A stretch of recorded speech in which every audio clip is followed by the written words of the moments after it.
everybody, welcome back to another episode of 5 Minute Gaming News. This show where I am in an apron and sweaty and gross. We've been cooking all day, doing stuff for patrons, making a pie. I made drinks, so I'm a mess. Today in the news, what is going on with Nvidia? I know there's this what did Nvidia do now kind of vibe in PC culture, but lately it's been a lot. With EVGA leaving its partnership with them and the new 4000 series being ludicrously large and expensive. I mean, look at this thing. It takes up so much space. It's either you play games or you record and render video. I don't know how to do both. And then Jensen Huang, CEO, when asked about the pricing, said, Moore's Law is dead. And the ability for Moore's Law to deliver twice the performance at the same cost or the same performance at half the cost every year and a half is over. It's completely over. And so the idea that a chip is going to go down in cost over time, unfortunately, is a story of the past. So that's a lot to take in. First, Moore's Law, for those of you who don't know what that is this idea from the 1960s where Gordon Moore suggested that over time, computers, as an example, will get faster, smaller, and more efficient. But at least as far as I'm aware, it's never really been seen as being associated with costs.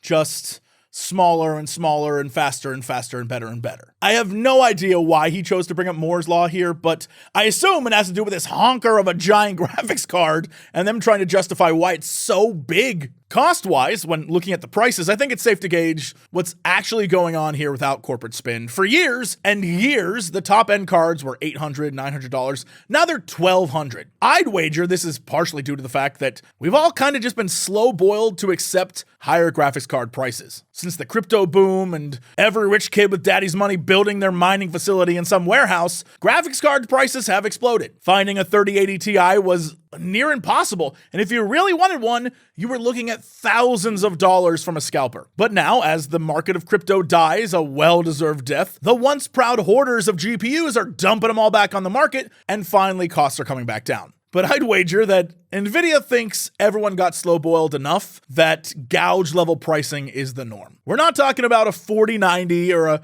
4080 Ti, just a normal 4080 is $1,200. The whole thing seems crazy to me. It's big, it's bulky, it's overpriced. Shit, maybe Moore's Law is dead.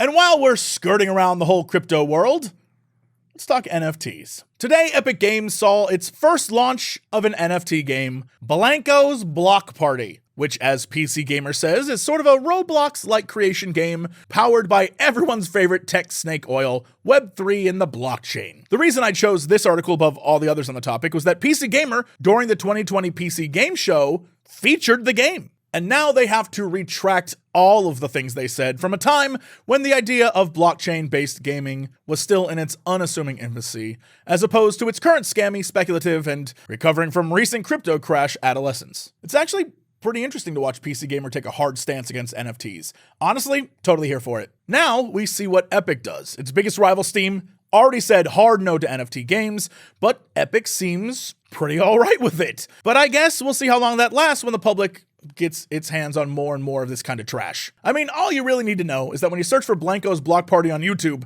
every single video is either how to make money or why the game sucks. And I know PC Gamer associated it a little bit with Roblox and said it was kind of like that. But the difference is, and it's a big one, Roblox, when you look at all the videos and things when it was first blowing up and become very popular, even though I guess now it's more popular, but Roblox was about goofy memes and community stuff and people posting all these silly, dumb videos together. That is not the case with this. You can tell that there is no community.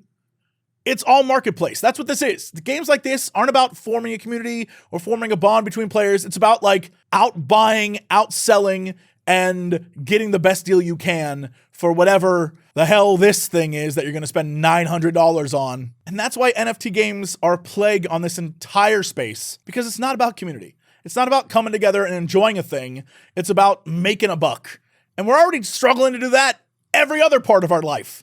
Let us have something that's just for fun, y'all. Speaking of community and fun, I just wanted to wrap up here by giving a shout out to everyone over on the Discord. Thank you so much for just being there and chatting and having a good time. If you want to go, be a part of that community and talk about all this stuff or games or anime or memes or whatever, link is down below. We'd love to have you. That's it for 5 Minute Gaming News. See you tomorrow.